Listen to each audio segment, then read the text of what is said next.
My name is Nicole P. Schuster, and I am 31 years old. I did not scream when Ethan walked through our front door at 8 on Saturday morning. I did not throw the vase from the dining table or demand his phone. By then, rage felt inefficient. I had spent the entire night sitting on the couch in the clothes I wore to our anniversary dinner. The candles behind me had burned down into crooked pools of wax. A $200 bottle of wine remained unopened beside two untouched glasses. Ethan dropped his keys onto the console. The sound cracked through the apartment. "You're awake," he said. He looked exhausted, but not from saving someone's life. His hair was messy, his shirt wrinkled, and dark circles shadowed his eyes. He smelled of alcohol, smoke, and a perfume I recognized from years of hearing one name: Vanessa, his ex-girlfriend. Ethan kicked off his shoes and walked toward the kitchen. "What a nightmare," he muttered. "I'm exhausted." I stayed seated. When he realized I was not following him, he turned. His eyes moved from my clothes to the candles, the empty plates, and the untouched wine. "Nicole, please," he sighed. "Don't start." "Start what?" "The silent treatment." Vanessa was in a bad place. Vanessa had dated Ethan for 2 chaotic years before me. She was always in crisis. Career problems, money problems, breakups, panic attacks. She called, and Ethan became responsible for rescuing her. For 3 years, I had been the stable one. I paid most of the bills, planned our future, repaired whatever broke, and convinced myself his attachment to Vanessa was compassion rather than unfinished love. "It was our anniversary," I said. "I know. I reserved that table 4 months ago." He rolled his eyes. "I feel bad about dinner, but this was serious. She said she might hurt herself." "Did you call emergency services?" Ethan froze. "What?" "If she was in immediate danger, did you call professionals?" "No. She didn't need strangers. She needed someone she trusted." I stood. As I moved closer, the smell became stronger. Beer, stale smoke, and Vanessa's floral perfume clinging to his shirt. "You spent the night drinking with your ex-girlfriend." "We talked. She calmed down. We fell asleep watching a movie." "You missed our anniversary for that." "He needed me," Ethan snapped, confusing his own excuse before correcting himself. "She needed me. You would understand if you trusted me instead of acting jealous." That sentence ended everything. He was not apologetic. He believed he deserved my patience, our home, and the security I provided while he remained emotionally available to Vanessa whenever she called. I said nothing. I walked into the bedroom and pulled a suitcase from the closet. Ethan followed me. "You're packing because I helped someone?" I opened the dresser and reached beneath my winter socks. My fingers touched the small velvet box. I had saved for 6 months to buy the platinum ring inside. I planned to propose after dessert the night before. When I turned, Ethan was standing in the doorway, ready to continue arguing. Then he saw the box. His face went pale. "Nicole," he whispered. "Is that—" I slipped it into my coat pocket. His expression collapsed. "You were going to propose?" I packed 3 days of clothes, my laptop, and toiletries. Ethan stepped toward me. "If I had known, I never would have gone. I would have told Vanessa no." I stopped long enough to meet his eyes. "That's the problem. You shouldn't have needed a ring to tell her no." He grabbed for my arm. I moved away. "We can fix this," he said. "Please, I love you." I zipped the suitcase. "You loved knowing I would still be here when you came home." I walked down the hallway. Ethan followed, crying now, his voice growing louder with every step. "You can't leave without talking!" I opened the front door. "Nicole, please!" I looked at him one final time. The man I planned to marry stood barefoot beneath the anniversary decorations, smelling like another woman. Then I walked out. The door closed softly behind me. That quiet click was the only ending he received. The first 48 hours after I left were a masterclass in digital desperation. I checked into a plain hotel 20 minutes from my office. The room smelled faintly of detergent and old air conditioning, but it was quiet, and quiet was exactly what I needed. My phone vibrated across the nightstand until it nearly fell onto the floor. 12 missed calls from Ethan, 14 messages, then more. At first, he begged, "Nicole, please answer." I blocked Vanessa. "I'll prove it. We can fix this. This is one mistake. Don't throw away 3 years." Then, when I did not respond, the tone shifted. "You're being immature. You clearly never loved me if you can leave this easily. You were looking for an excuse." I watched the messages arrive without opening most of them. Ethan was not mourning the relationship. He was cycling through every strategy that had worked on me before. Panic, guilt, anger, victimhood. By Sunday afternoon, he recruited other people. His best friend, Marcus, called twice. His sister sent me a long message about forgiveness. Then Jessica, a mutual friend who believed every relationship problem could be solved by blaming the calmer person, called repeatedly until I answered once. She did not say hello. "You need to stop this cruelty," she snapped. "Ethan is on the floor crying. You cannot show him an engagement ring and then disappear. That is emotionally abusive." I sat near the hotel window, watching traffic move below. "I didn't show it to him," I said. "He saw it while I was packing. He made a mistake. He came home smelling like his ex-girlfriend after missing our anniversary. She was having a crisis. She needed professional help, not my boyfriend spending the night." Jessica exhaled sharply. "You sound heartless." "I'll pay my half of the rent through the end of the month. After that, Ethan is responsible for himself."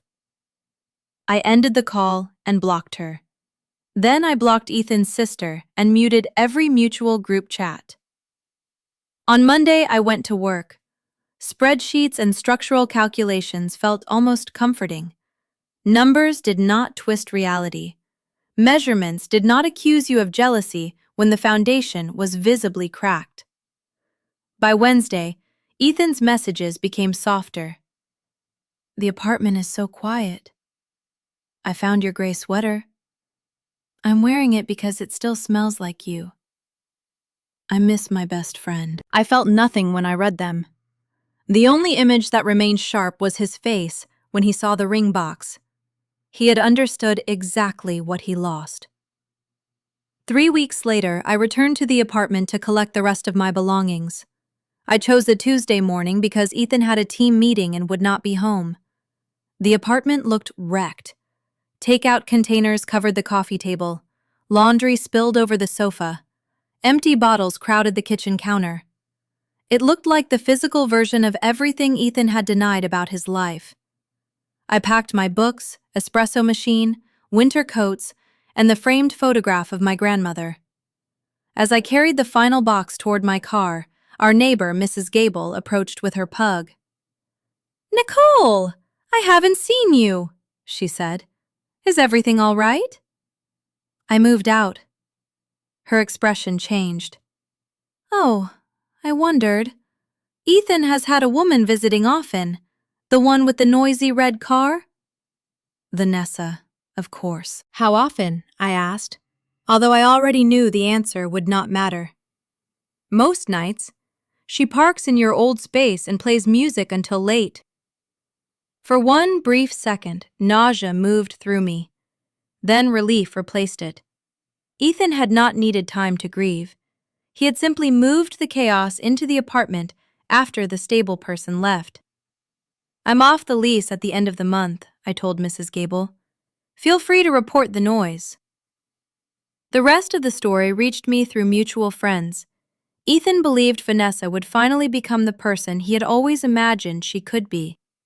He thought their old connection had been interrupted by bad timing and my presence. Instead, Vanessa began borrowing money. Within 2 months, she convinced him to spend nearly $3,000 on equipment for a creative project she claimed would make them both successful. She invited friends over constantly, filled the apartment with smoke, music, and unfinished plans, and refused to contribute consistently to rent. When Ethan asked her to clean up or help with bills, she repeated the same accusations he had once thrown at me. "You're controlling. You're stifling me. You're acting like my mother." The irony would have been funny if it were not so predictable. Ethan had traded stability for chaos because chaos made him feel needed. Now chaos was draining him, and for the first time, there was nobody left to clean up the damage. The final collapse came 4 months after I left. I was having drinks with my friend Danielle when she slid her phone across the table. "You should probably see this." It was one of Ethan's social media stories, black background, small white text, the universal format for someone who wanted sympathy without explaining what they had done. It's amazing how you can destroy the best thing that ever happened to you for someone who only treats you like an option. Lesson learned. I read it once and handed the phone back. Vanessa left him? Danielle gave a humorless smile. Worse, she cheated on him with a 20-year-old club promoter. Ethan came home early and found them together. A short laugh escaped me before I could stop it. Not because betrayal was funny, because Ethan had once accused me of insecurity for recognizing the exact kind of person Vanessa was. Now he had received the same lesson from the other side. Danielle studied me. "He has been asking about you." "That sounds like his problem." "He wanted to know if you were seeing anyone." I thought about Danielle. I had met him at an indoor climbing gym 3 weeks earlier, after he offered to help when I struggled with a root. He was a pediatric nurse, direct without being rude, and confident without needing constant attention. We had been on 3 dates, no dramatic ex-girlfriends, no midnight emergencies, no emotional tests disguised as loyalty, just conversation that felt easy. "Tell Ethan I'm doing well," I said. Danielle hesitated. "And the ring?" I sold it. Her eyes widened. "You sold the engagement ring?" "Last week." "What did you do with the money?" I smiled. "I bought the vintage motorcycle I had wanted for years." Ethan always said motorcycles were irresponsible, too dangerous, too impulsive. It turned out the most dangerous thing in my life had never been a motorcycle. It had been believing love required me to ignore disrespect. 6 months after the anniversary, my life had changed completely. The first month was painful. The second was work. By the third, I realized how much emotional weight I had been carrying. I was no longer managing Ethan's moods or preparing for the next crisis. I no longer had to wonder whether Vanessa had called or whether another emergency would suddenly become more important than our relationship. I received a promotion to senior project manager. The raise helped me purchase a small condo. I decorated it according to my own taste, with dark wood, clean lines, and nothing chosen because Ethan thought it looked better online. Daniel and I continued dating. When he had a difficult shift at the hospital, he did not disappear. He told me what happened. We ordered food, watched terrible science fiction movies, and allowed silence to be comfortable instead of threatening. There were no games. Then, one Tuesday evening, I went to a high-end furniture store to purchase a sectional for my condo. I was testing a charcoal leather sofa when I felt someone watching me. I turned. Ethan stood near the entrance. He looked diminished. His hair was unkempt, his clothes wrinkled, and exhaustion seemed to have settled permanently around his eyes. For several seconds, neither of us moved. Then he approached slowly. "Nicole." Ethan. His gaze moved over my tailored jacket, boots, and the expensive sofa beside me. You look good. I feel good. He swallowed. I heard about your promotion. Thank you. You always worked hard. I always knew you would succeed. You usually said I worked too much and lacked spontaneity. He flinched. Can we talk for 5 minutes? I have dinner plans. Please? Tears gathered in his eyes. Vanessa was a mistake. She used me. She drained my savings, and now I'm staying on Marcus's couch. I said nothing. Every time she treated me badly, I thought about you, he continued. I remembered how safe everything felt. There it was. Not love, safety. I miss us, he whispered. I know I destroyed your trust, but I've changed. We can start slowly. He reached toward my arm. I stepped back. Do you remember what you said the morning you came home? His brow furrowed. I said a lot. You said I would have understood if I trusted you. Nicole, I know that was wrong. No, I said. You were right. He froze. If I had trusted your explanation instead of trusting myself, I would have been a fool. His face crumpled. I don't hate you, Ethan. But I am not rebuilding a relationship you destroyed, because Vanessa eventually treated you the way you treated me. But the ring, he whispered. You wanted to marry me. You killed that future before you ever saw it. I glanced toward the store entrance. I sold the ring. It helped me build a life that no longer depends on cleaning up your choices. Nicole, please.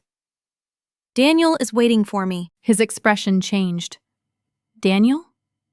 My boyfriend. The word felt peaceful.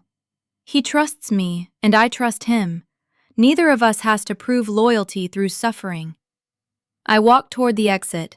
Behind me, Ethan remained surrounded by furniture meant for homes he could no longer imagine sharing with me. I did not look back. I left the furniture store without looking back. Outside, the evening air felt cool against my face. My motorcycle waited near the curb, its polished frame catching the streetlights.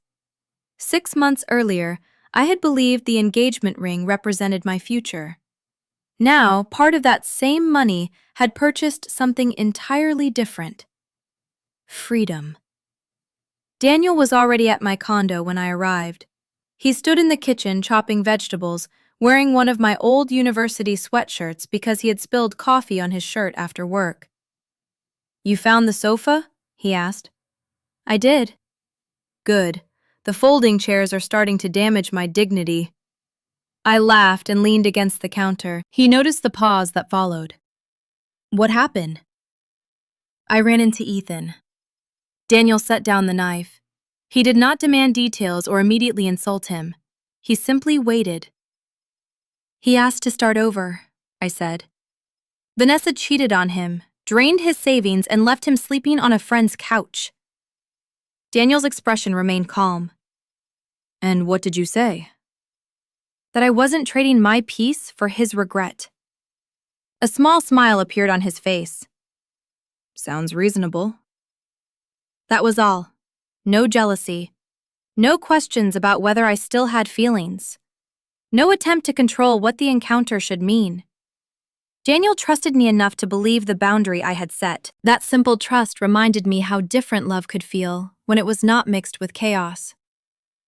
Over the following weeks, I stopped receiving updates about Ethan. Mutual friends eventually understood I did not want to hear whether he was improving, struggling, or still blaming me. His life had become his responsibility. Mine had become mine. The new sectional arrived on a rainy Thursday. Daniel helped me carry cushions upstairs and argued with the delivery crew about scratching the doorframe until they finally agreed to use protective padding. That night, we sat together on the couch eating takeout from cardboard containers. This place feels like you, he said. I looked around.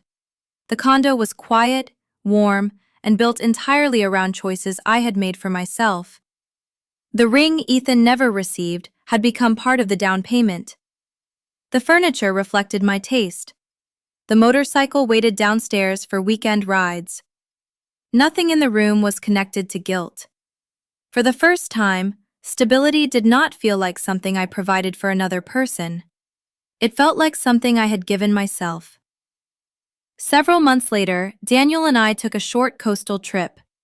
Before leaving, he packed his own bag, checked the hotel reservation, and brought snacks without being asked. It was such a small thing that I almost laughed.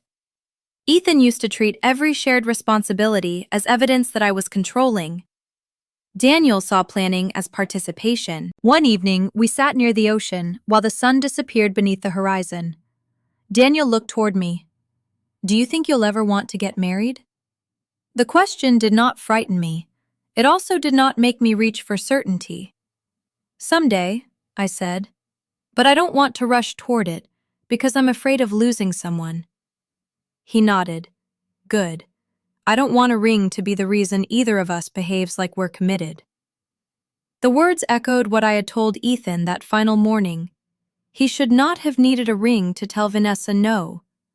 Real loyalty begins long before a proposal. It exists in ordinary decisions, in answered questions, in boundaries honored, even when nobody is watching. Nearly a year after the anniversary, an email from Ethan appeared in my junk folder. The subject line read, "One last apology." I opened it once. He admitted he had used Vanessa's crisis as an excuse because part of him still wanted to feel needed by her. He wrote that he understood now how unfair it was to expect me to provide stability while he chased emotional chaos. For the first time, the apology contained no request, no demand for closure, no suggestion that I had overreacted.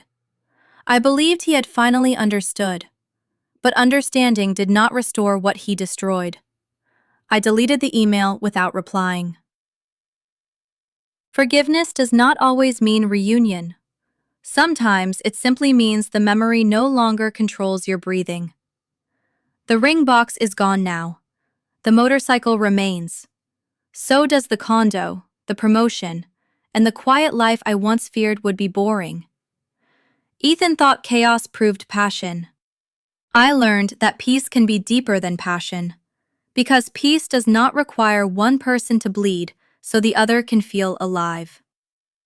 I had planned to ask Ethan to build a future with me.